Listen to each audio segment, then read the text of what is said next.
cette classe sur le Śrīmad Bhagavatam. Aujourd'hui, nous allons continuer de lire le commentaire du verset 14 dans le troisième chapitre du troisième chant. Avant de parler aujourd'hui, j'implore les bénédictions de mon maître spirituel, de Srila Prabhupada, de toute la filiation spirituelle et de tous les dévots assemblés pour pouvoir glorifier Krishna. Om Namo Bhagavate Vasudevaya.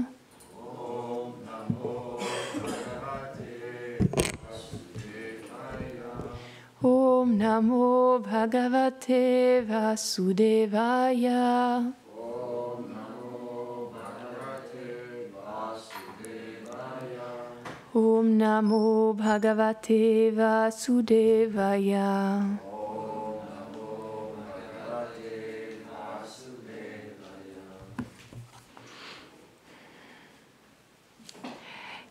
Kiyan bhuvoyam kshapito rubharo.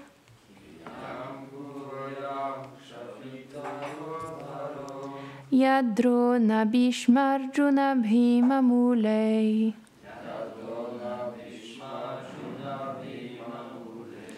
Ashtadashaksho hiniko madam sher.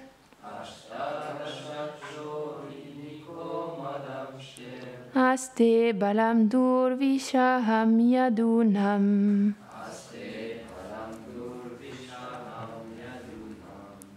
Traduction. Il se dit, bien que l'énorme fardeau de la terre ait été soulagé par la destruction des armées d'une force totale de 18 Akshohini, ce qui a été fait à travers Drona, Bhishma, Arjuna et Bhima, il reste toujours la puissance irrésistible des Yadus, étant commandée par Pradyumna et les autres, qui sont tous nés de moi. Donc, suite du commentaire. Ou quand le Seigneur montra sa puissance, nul ne pouvait supporter le poids de la grande félicité qu'il manifestait. Ainsi, Bhishma dit, abandonnant sa promesse de ne pas combattre et honorant mon vœu de lutter avec lui, il descendit rapidement en tenant la roue d'un char. Il se rua vers moi, tel un lion voulant tuer un éléphant, causant le tremblement de la terre alors que son vêtement supérieur tombait au sol. Śrīmad Bhagavatam 1.9.37. Quand le Seigneur Nrsimha apparut, il est dit « Le ciel était empli d'aéronefs qui furent disloqués par sa crinière volante, et la terre, affligée par ses pieds, glissa de sa position. Des montagnes surgirent par sa force, et le ciel et les directions perdirent leur éclat à cause de son rayonnement. » Śrīmad Bhagavatam 7.8.33. Ainsi, bien que les Yadus ne doivent pas être considérés comme un fardeau de souffrance, leur puissance était trop grande. De la même manière qu'un amant affectionné embellit temporairement une amoureuse avec des ornements coûteux qui représentent une lourdeur pour une jeune femme, le Seigneur fait apparaître ses associés sur la terre et les retire en temps opportun. Quand le Seigneur Krishna apparut sur terre, toutes ses émanations plénières comme Narayan entrent en lui. Pareillement, quand ses associés, les Yadus, apparaissent, les demi-dieux tels Indra, qui sont leurs émanations partielles, entrent en eux. Ainsi, lorsque le moment de rappeler à lui ses associés arriva, les émanations partielles des demi-dieux qui étaient entrées en eux se dissocièrent d'eux et partirent pour Prabhas où elles disparurent, alors que les associés du Seigneur restèrent invisibles à Dvarka.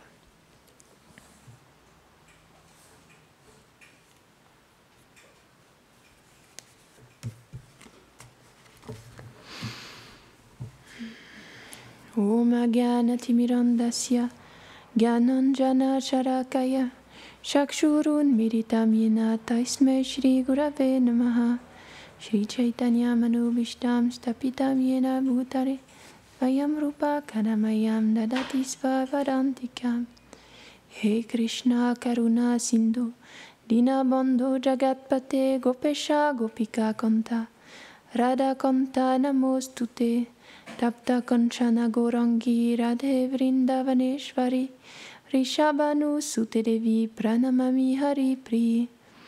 Jai Shri Krishna Chaitanya Prabhu Nityananda Shri Advaita Gadadhara Shri Vasadi Gaura Bhakta Vrinda. Hare Krishna, Krishna Krishna, Hare Hare, Hare Rama, Rama Rama, Hare Hare. Vrindaye Tulasi Devyai, Priyaye Keshavasya Cha, Krishna Bhakti Pradevi, Satyavatye Namo Namaha. Vanchakalpatarubhyascha, Kripa Sindhubhya Evacha, Patitanam Pavanebhyo Vaishnavebhyo Namo Namaha. Namo Vishnu Padaya Krishna Preshtaya Bhutare Shrimate Bhaktivedanta Swami Niti Namine. Namaste Sarasvate Deve Gauravani Pracharine Nirvishesha Shunyavadi Paschatya Reshatarine.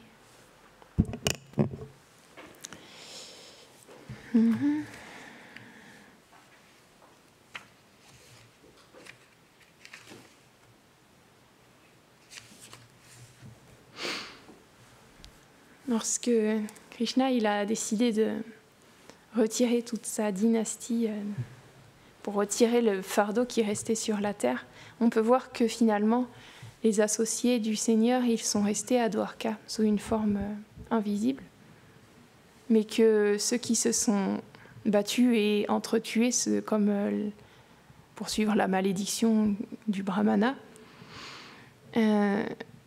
c'était les demi-dieux finalement, parce que lorsque les associés du Seigneur ils sont venus, tous les demi-dieux ils se sont fondus en eux, et lorsqu'ils sont repartis finalement, ils se sont dissociés des demi-dieux, et les demi-dieux ils se sont comme entretués pour mettre fin au divertissement du Seigneur et de tous les Yadavas, parce que les Yadavas ils étaient tellement puissants que finalement la terre elle pouvait pas supporter ça pendant si longtemps. Et que là, si Krishna il se retirait, et en plus il n'allait plus y avoir aucun contrôle sur les Yadavas, donc il fallait qu'il retire leur présence de la terre en même temps que la sienne finalement. Et donc c'est pour ça qu'on peut voir que tout ce divertissement il a été mis en place. Krishna il nous captive à travers ces divertissements. On l'appelle Hari, celui qui vole le cœur de ses dévots, et tous ces divertissements qu'il met en scène, ils sont là pour voler le cœur de ses dévots aussi. C'est une des raisons pour lesquelles il apparaît à Bhoma Vrindavan, dans ce monde matériel, même si ce n'est pas vraiment le monde matériel là, aux endroits où il apparaît bien sûr. Parce qu'il touche... lorsque le Seigneur se manifeste, eh bien... tout devient spirituel, il n'est pas touché par la matière. Mais lorsqu'il apparaît, donc, c'est pour voler le cœur de ses dévots. Et c'est intéressant parce que on peut voir que lorsque Krishna il est venu, lorsqu'on relate les divertissements du Seigneur dans le Srimad Bhagavatam, dans le 10e chant, il y a énormément de divertissements d'enfance de Krishna qui sont glorifiés, qui sont relatés. Alors que dans le Ramayana, il y a peut-être une dizaine de versets maximum. Il n'y a presque pas de versets qui parlent de l'enfance de Ramachandra. Et donc, pourquoi ça ? Parce qu'ils ne sont pas venus dans le même objectif, finalement. Parce que Ramachandra, lorsqu'il est venu, il est venu pour montrer l'exemple du comportement parfait. Et donc, ce n'est pas à travers ces divertissements d'enfance que ça peut être démontré finalement. Parce que c'est lorsqu'il est en tant qu'adulte qu'il montre le comportement idéal. Et Krishna, pourquoi il est venu ? Comme je le disais, il est venu pour voler nos cœurs. Et donc, c'est pour ça qu'il y a autant de ces divertissements d'enfance, même lorsqu'il est tout petit et qu'il se fait poursuivre par Mère Yashoda, qu'il vole le beurre des gopis, etc. Il n'est pas venu pour montrer le comportement idéal. Il est venu pour voler le cœur de ses dévots. Et c'est pour ça que, contrairement à Ramachandra, il y a tous ces divertissements d'enfance qui sont décrits dans le Srimad Bhagavatam. Et donc, on peut voir que Ram, au contraire, il est venu vraiment pour montrer le comportement idéal, quitte à parfois agir d'une manière qui peut manifester même de l'incompréhension. Parce qu'il est venu montrer le comportement parfait, quitte à agir d'une manière des fois, oui, difficile, vraiment difficile à comprendre.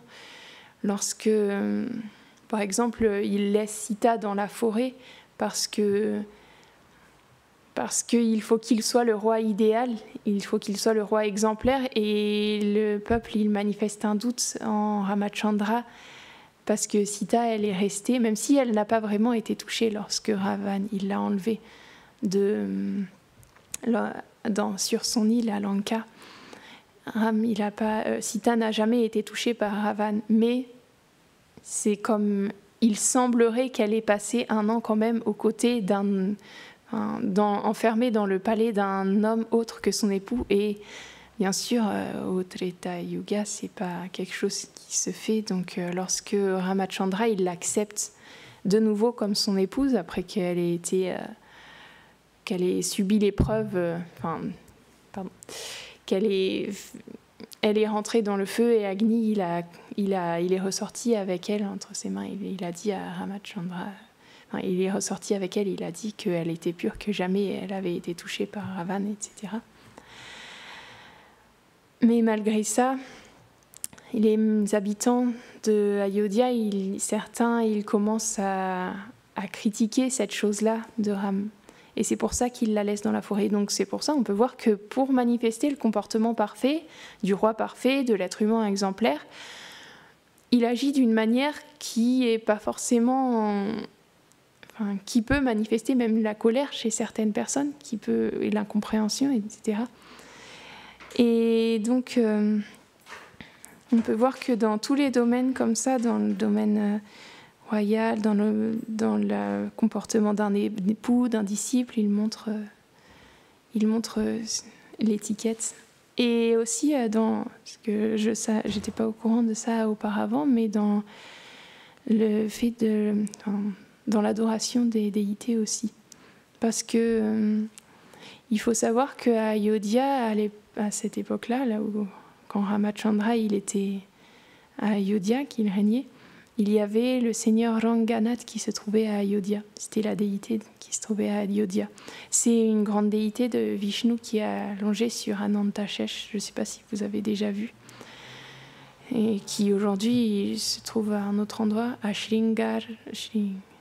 Ah mince, j'ai oublié.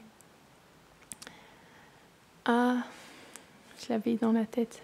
Je suis désolée. Elle se trouve à un autre endroit, malheureusement. J'ai oublié le nom de cet endroit, qui est très très fameux pourtant en Inde. Je pense que tout le monde le connaît en Inde. Mais toujours est-il qu'avant, elle se trouvait à Ayodhya. Et même avant ça, c'était Brahma lui-même qui adorait cette déité. Et un jour, il l'a passée à Ikshvaku, qui est l'ancêtre de Ramachandra. Et donc, elle est restée à Ayodhya pendant un certain temps, mais il semblerait qu'elle n'était pas forcément très satisfaite de son adoration, parce qu'elle avait été c'est Brahma qui l'adorait, donc on peut imaginer que c'était une très grande opulence quand il l'adorait. Et lorsque... par la suite, il s'est fait adorer par des êtres sur Terre, par des humains. L'adoration, elle n'était pas forcément au niveau. Et donc, Ramachandra, il est venu parce que le seigneur Ranganath, il voulait aussi qu'il y ait un autre exemple qui soit montré d'adoration, comme l'adoration idéale de cette déité-là. Et donc c'est pour ça qu'on peut voir que par la suite, Ramachandra, il a établi il a montré vraiment le standard de l'adoration de cette déité lorsqu'il a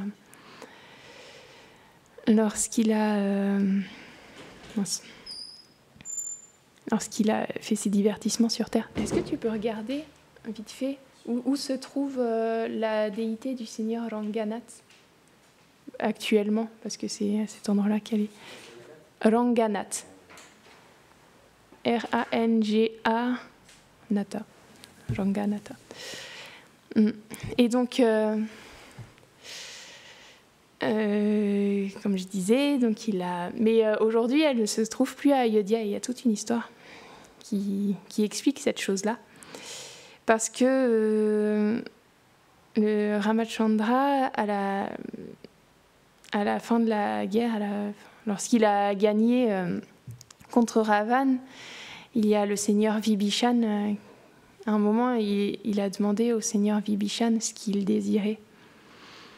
Il lui a demandé de lui demander ce qu'il voulait et qu'il répondrait à son désir. Et Vibhishan, il lui a dit que son seul désir, c'est qu'il vienne avec lui, qu'il soit constamment avec lui et qu'il vienne régner sur Lanka, parce qu'à la suite de Ravan, c'est Vibhishan qui a repris le trône de Lanka. Et donc il a dit que son seul désir, c'était qu'il vienne régner à Lanka. Et donc Ramachandra, il lui a dit que c'était pas possible, c'est pas possible. Il devait déjà régner à Ayodhya, donc il ne pouvait pas se rendre à Lanka avec lui. Mais il lui a dit, prends cette déité de Ranganath à Lanka et ce sera comme si c'était ma propre personne et de cette manière-là, je veillerai sur Lanka. Et donc il lui a dit qu'il fallait qu'il le porte jusqu'à Lanka, mais il y avait une condition, c'est que il ne le pose pas pendant tout le long du chemin. Il fallait qu'il le porte jusqu'à Lanka, sans le poser une seule fois à terre. Et donc, c'est ce que Vibhishan il a fait. Il était satisfait de cette chose-là, et donc il a porté le seigneur Ranganath. Et c'était le soir, et il devait y avoir son adoration du soir qui devait être faite. Et les Devas, quand ils ont vu qu'il transportait le seigneur Ranganath, la déité du seigneur, jusqu'à Lanka, ils se sont inquiétés parce qu'ils se sont dit que s'il l'a transporté jusqu'à Lanka, il deviendrait très puissant. Et Vibhishan, c'était un grand dévot du seigneur, mais c'était quand même un Rakshasa. Donc ils n'étaient pas certains que ses descendants ils seraient aussi bienveillants. Ils avaient peur qu'il y ait encore des difficultés avec les Devas, parce qu'on peut voir que Ravan... T'as pas trouvé ? Le temple de Rangana, c'est ça ? Oui. Sur une forme, sur des délires de chaos et Kovel. Non, c'est pas ça, c'est pas grave. C'était pas le nom que je cherchais. Mais... Donc, où j'en étais où ? Oui, donc ils transportaient cette déité et les Devas, du coup, ont commencé vraiment à s'inquiéter. Ils avaient peur qu'ils deviennent très puissants et que les Rakshasas, par la suite, ils soient trop puissants et que ce soit des mauvaises personnes qui prennent la suite du seigneur, du roi Vibhishan. Et donc, ils ont organisé tout un stratagème et ils ont envoyé Ganesh pour tromper Vibhishan. Et il est venu sous la forme d'un berger. Et à ce moment-là, Vibhishan, c'était le soir, il devait faire son adoration. Il a vu ce berger passer, il l'a appelé, hey, viens, s'il te plaît, s'il te plaît. Il a dit, est-ce que tu pourrais porter cette déité, mais surtout, il ne faut pas la poser pendant que je fais mon adoration, et après, je reviendrai la prendre.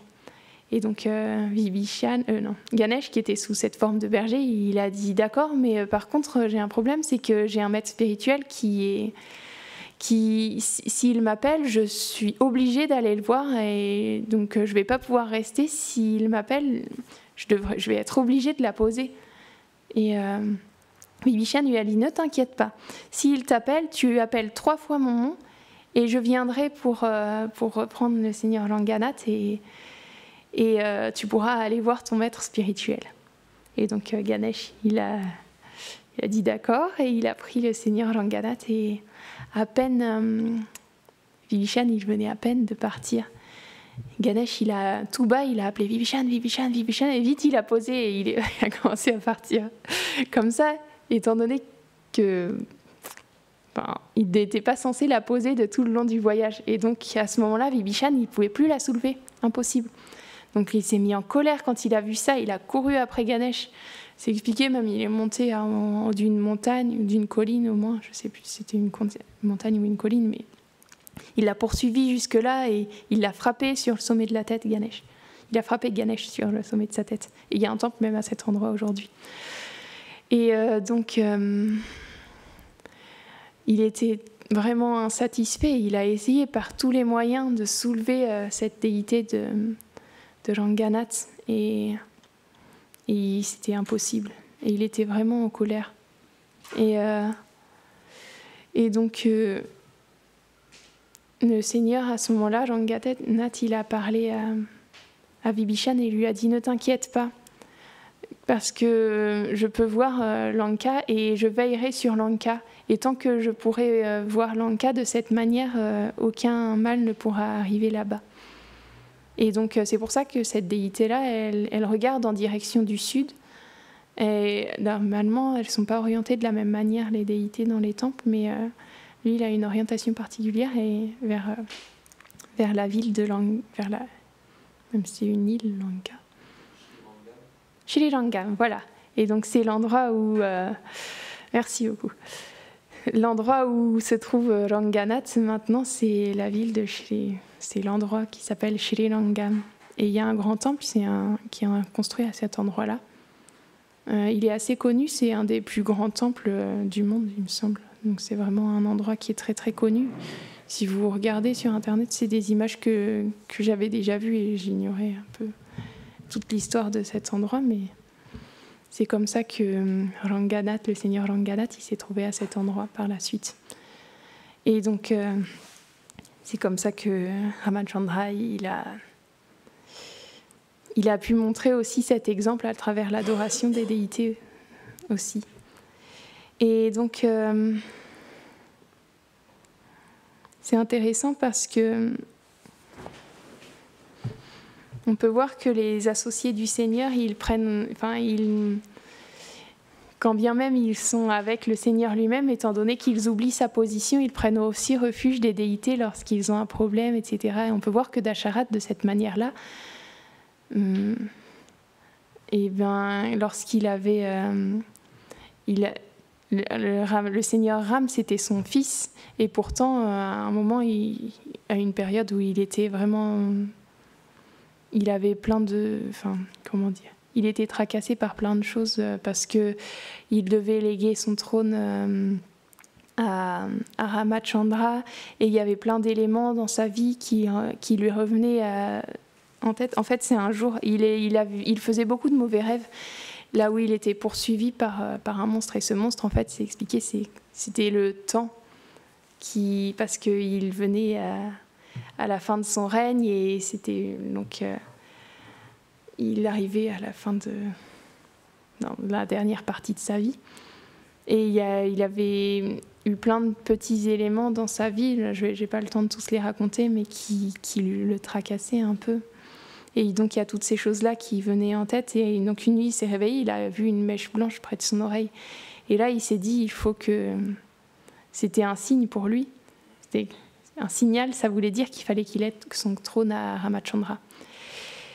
Et donc, c'est comme ça qu'après, il y a eu tous les arrangements qui ont été faits pour l'intronisation de Ramachandra. Mais à ce moment-là, il a voulu organiser toute son assemblée, la grande assemblée. Donc, elle n'était pas souvent convoquée, mais là, pour cette occasion-là, il a convoqué toute sa grande assemblée. Et il y a eu une grande parade qui était en place, et lui, il était sur l'éléphant, et il se sentait tellement tracassé par cette chose-là. Qu'est-ce qu'il a fait? Il est allé voir le Seigneur Ranganath. Et après ça, donc on peut voir que même Dasharat, il prend refuge des déités pour lorsque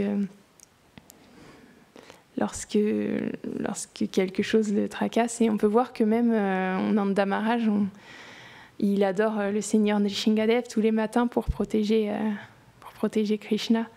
Donc c'est comme ça les divertissements du Seigneur, étant donné que ses associés, ils oublient sa position, ils adorent le Seigneur d'une autre manière pour même pour protéger Krishna lui-même.